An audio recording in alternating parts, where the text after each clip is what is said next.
Nyt on se paljon toivottu videosarja, eli Manki kuntoon kautta projektisarja. Ekana me lähdetään katsoa, missä kunnossa tää on nyt ja mitä osia me voitais laittaa tähän. Lähdetään me kattoo tää kunto. Maalit on vähän heikolla tasolla ja kiinnitys vähän heikko. Penkki vähän repsottaa revenny. Jarrupoli ihan vinksallaan. Takavanne puuttuu. Keulan patentti, vuosisadan patentti, valo lyöty jollakin ihmepatentilla.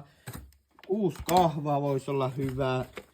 Tuolla on kopalla ihan hirviän näköiset sähköt, niitä ei viiti näyttää.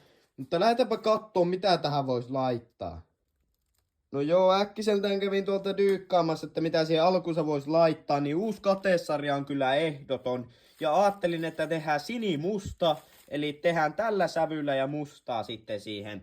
Eli katesarja, tankki on tulossa ja kaikki setit ja uusi kaasuvajeri, kun se on paskassa kunnossa. Sitten uusi etuvalo. Mietin vielä, että jos laittaa sen pyöreen, mutta otin sen tähän. Sitten tietenkin tuo vanteet. Mietin, että vaihan etuvanteenkin.